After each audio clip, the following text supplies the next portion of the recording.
Et si la séduction moderne avait tout faux? Aujourd'hui, séduire semble être une question de stratégie. On te dit comment t'habiller, quoi dire, comment te comporter, quel message envoyer après combien de minutes. Tout est devenu calcul, tout est devenu surface. Mais dans ce bruit constant, une vérité simple s'est perdue. La séduction commence par la maîtrise de soi. Dans un monde obsédé par l'image, ceux qui dégagent une force intérieure, une stabilité tranquille, une présence silencieuse, deviennent naturellement captivants. Et cette force, ce magnétisme discret, ne vient ni de ton physique, ni de ton portefeuille, ni de tes techniques de drague. Elle vient de l'alignement avec toi-même. Les stoïciens l'avaient compris bien avant les coachs en séduction. Séduire, ce n'est pas manipuler. C'est incarner une forme de sagesse, de calme, de puissance maîtrisée. Sénèque, Épictète, Marc Aurèle, tous enseignaient que l'homme véritablement attirant est celui qui ne dépend pas de l'approbation extérieure. Dans cette vidéo, tu vas découvrir pourquoi la séduction n'est pas un art tourné vers les autres, mais un chemin vers soi. Tu comprendras comment ta posture mentale, ton détachement, ta manière de parler et ta capacité à rester centré dans l'adversité peuvent changer profondément ta manière d'entrer en relation avec les autres. Tu veux vraiment faire la différence? Alors commence par te maîtriser, pas demain, pas quand tu seras prêt. Commence maintenant. Abonne-toi si tu veux apprendre à devenir séduisant sans tricher, sans jouer un rôle, juste en devenant pleinement toi-même en version stoïque. Dans l'imaginaire collectif, la séduction est tournée vers l'extérieur. Plaire à l'autre, attirer, convaincre. On apprend des techniques, des postures, des phrases d'accroche. Pourtant, selon la pensée stoïcienne, ce n'est pas en cherchant à séduire qu'on devient séduisant. C'est en se connaissant soi-même. C'est là que tout commence. Épictète disait « Veux-tu être invincible? Alors ne t'engage dans aucun combat dont l'issue ne dépend pas de toi. » Appliqué à la séduction, cela signifie « Cesse de vouloir contrôler la réaction de l'autre. Ne te définis plus par l'attention que l'on t'accorde. Concentre-toi sur ce qui dépend de toi, ton calme, ta manière de penser, ta posture, ton intention. Imagine deux personnes dans une pièce. L'un parle fort, multiplie les gestes, essaie d'être drôle, cherche à impressionner. L'autre est silencieux, posé, attentif. Il ne cherche pas à capter l'attention, il l'attire naturellement. Pourquoi? Parce que la stabilité intérieure, l'assurance calme, la maîtrise de soi dégagent quelque chose d'unique, la confiance non négociable. La séduction commence donc par un recentrage. Qui es-tu quand tu n'as rien à prouver? Que vaux-tu lorsque personne ne t'applaudit? Que restes-tu quand on t'ignore? Le stoïcien ne cherche pas la validation, il cherche la cohérence. Il ne séduit pas par manque, mais par pleine possession de lui-même. Il a travaillé son esprit, ses émotions, ses automatismes. Il ne fuit pas le silence. Il le cultive. Il ne panique pas devant le rejet. Il l'accueille avec dignité. La vraie séduction est une conséquence, pas un objectif. Elle découle naturellement d'une chose rare aujourd'hui. L'authenticité sereine. Cela ne veut pas dire qu'il faut rester froid, distant ou fermé. Au contraire, mais il faut que ton intérêt envers les autres ne soit pas motivé par un vide à combler, mais par un désir conscient d'échange, sans dépendance affective. Le stoïcien comprend qu'il ne peut plaire à tout le monde et il ne le souhaite pas. Il n'adapte pas son comportement en fonction du regard extérieur.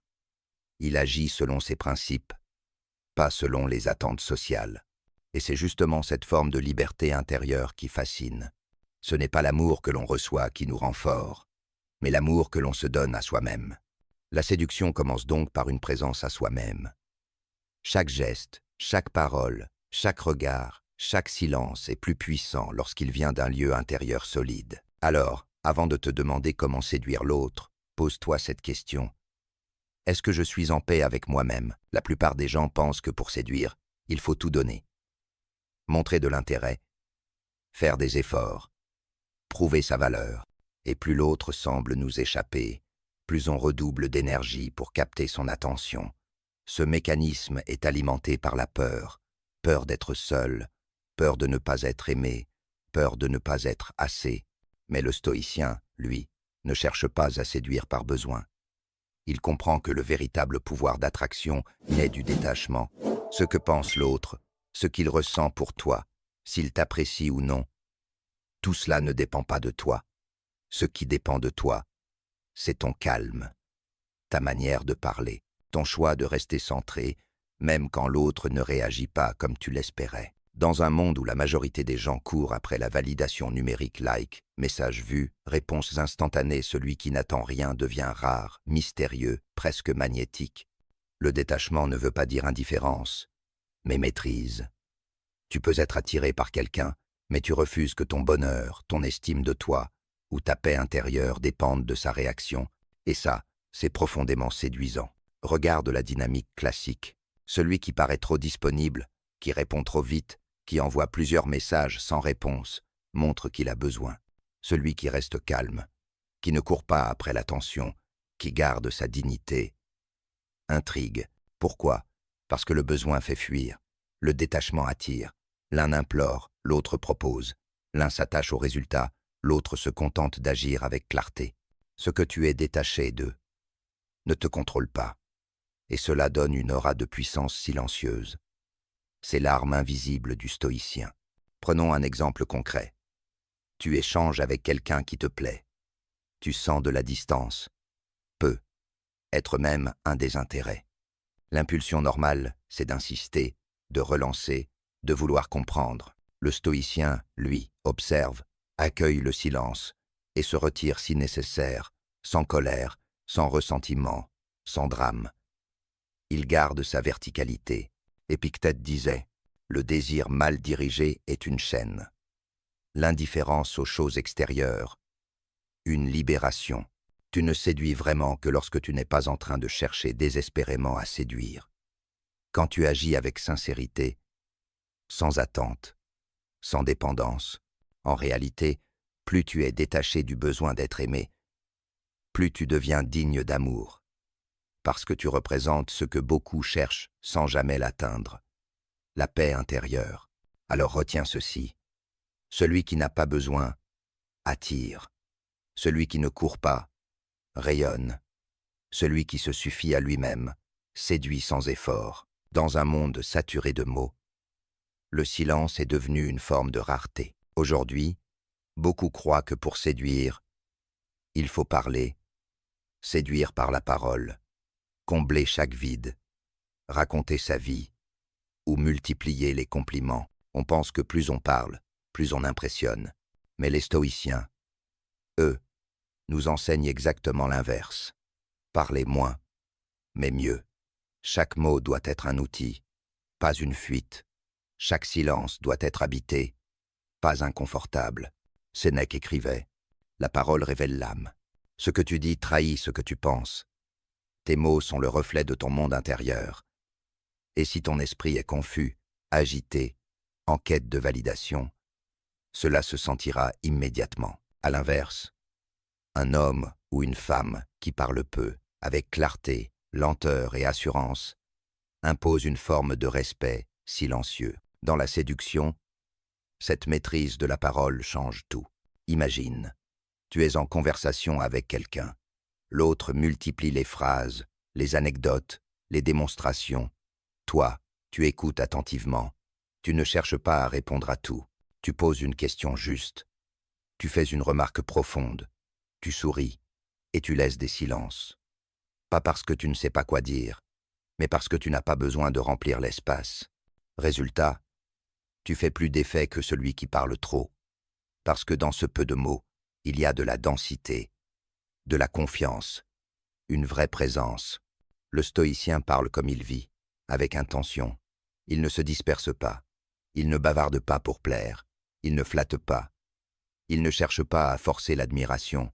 Et c'est justement ce détachement qui séduit. C'est aussi une manière de filtrer. Car si quelqu'un ne supporte pas ton silence, c'est peu être qu'il ne supporte pas sa propre agitation intérieure. Et tu n'as pas à remplir ce vide pour lui, en restant dans ta posture calme, en ne disant que ce qui a du sens, tu invites l'autre à te rencontrer à ton niveau, pas à descendre au sien. Marc Aurèle disait ceci. Mieux vaut garder le silence et passer pour un sage que parler et confirmer sa folie. Mais attention, cela ne veut pas dire devenir froid ou fermé. Il s'agit simplement de cultiver la sobriété verbale, de ne parler que lorsque c'est utile, sincère, profond. Cela donne du poids à ta parole. Cela donne de la valeur à ta présence. Dans un monde de bruit, celui qui maîtrise le silence devient une énigme fascinante. Alors retiens ceci. Ne cherche pas à impressionner par des mots. Impressionne par ton calme, ta précision, ton écoute. Parle peu, mais que chaque mot soit une trace. Personne n'aime être rejeté. Que ce soit dans la séduction, dans l'amitié ou dans le travail, un non, un silence, un désintérêt peuvent être perçus comme une blessure à l'ego. Et pourtant, le stoïcien ne craint pas le rejet.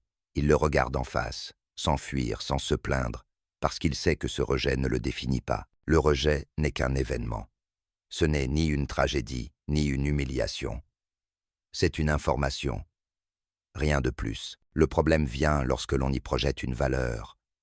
Je ne suis pas assez bien. Je ne mérite pas qu'on m'aime. Je suis invisible.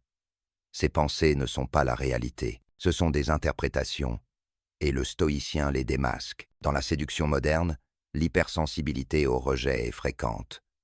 Un message ignoré devient une source d'anxiété. Une personne distante est perçue comme un défi à relever coûte que coûte, mais plus tu t'acharnes à conquérir quelqu'un qui ne te veut pas, plus tu t'éloignes de toi-même. Tu sacrifies ta paix intérieure pour un objectif qui ne dépend pas de toi. Le stoïcien, lui, reste constant. Il fait un pas sincère vers l'autre, propose, s'exprime. Si la réponse est positive, il accueille. Si la réponse est un refus, il se retire avec calme, pas de colère, pas de blessure d'orgueil. Juste une réalité à accepter. Il ne se dévalorise pas pour autant, car sa valeur ne dépend pas d'une réponse. Marc Aurèle résume cette force intérieure. Accepte ce qui t'est donné et avance sans amertume. Cette constance face au rejet est rare et donc puissante. Elle démontre une vraie stabilité émotionnelle. Une personne capable de rester digne, calme et souriante face à un refus inspire le respect. Elle montre qu'elle ne cherche pas à posséder l'autre, mais à partager librement. Et si l'autre ne veut pas, ce n'est pas un drame. C'est la vie. Il faut aussi comprendre que le rejet n'est pas toujours un jugement sur toi. Parfois, il ne te concerne même pas. L'autre peut être indisponible, blessé, fermé. Et ce n'est pas ton rôle de réparer ça. Ton rôle, c'est de rester fidèle à toi-même, peu importe la réponse. Alors, retiens ceci. Celui qui reste égal dans la joie comme dans le refus est inarrêtable. Le rejet n'est pas un échec, c'est un filtre. Tu avances, tu proposes, tu restes ouvert. Mais jamais tu ne perds ta posture. On parle souvent d'aura comme d'un magnétisme mystérieux, quelque chose qu'on ressent mais qu'on ne voit pas. Certains dégagent naturellement une force tranquille, une présence qui attire sans même parler. Cette aura n'est ni un don, ni un effet de mode. Pour les stoïciens, elle est le fruit d'un alignement intérieur. Sénèque disait « Il n'y a pas de plus grande satisfaction que d'être en paix avec soi-même. Être aligné, c'est avoir ses pensées, ses paroles et ses actes qui vont dans la même direction. C'est savoir ce que l'on veut, incarner ce que l'on croit et agir en cohérence avec ce que l'on est. Cet alignement crée une stabilité rare. Et cette stabilité se ressent dans le regard, la posture, la façon de se mouvoir, de s'exprimer, de rester calme même quand l'extérieur s'agite. Un être aligné ne cherche pas à plaire. Il n'a rien à vendre, rien à prouver. Il avance avec clarté parce qu'il s'est débarrassé du besoin de validation. Et c'est précisément cela qui fascine, parce qu'à l'heure où tout le monde joue un rôle, celui qui ne joue aucun jeu devient magnétique. Cette aura ne vient pas du costume que tu portes ou des mots que tu prononces. Elle vient du fait que tu es intègre. Tu fais ce que tu dis ce que tu penses, et tu penses ce que tu ressens profondément. Tu ne mens pas pour séduire. Tu ne flattes pas pour être aimé. Tu ne te trahis pas pour être accepté. Et cette cohérence intérieure se voit. Elle se sent, elle inspire. Le stoïcien travaille chaque jour à ce centrage. Il s'observe, il se corrige, il se discipline. Non pas pour être parfait, mais pour être vrai. Il ne suit pas le courant des désirs des autres, il ne s'éparpille pas. Il sait où il va. Et s'il doute, il ne le cache pas derrière une façade. il s'ancre encore plus profondément en lui. Prenons un exemple. Dans une rencontre, l'alignement se manifeste par des choses simples mais puissantes. Tu es sincère, direct sans être brutal, calme sans être distant. Tu ne caches pas tes intentions, mais tu ne les imposes pas. Tu offres une présence stable, constante, paisible. Et dans un monde instable, c'est ça, le vrai luxe. Marc Aurèle affirmait ceci, que ton esprit reste invulnérable et ton comportement harmonieux. Tu ne séduis pas par artifice, mais parce que tu incarnes un équilibre rare. Tu dégages une énergie qui dit « Je suis bien avec moi, rejoins-moi si tu veux, mais je n'ai pas besoin de toi pour exister. » Et cette indépendance affective n'est pas du mépris, mais un respect de soi profond. Alors retiens ceci. Ton aura, ce n'est pas ton apparence, c'est ton alignement. Sois vrai, sois calme, sois cohérent.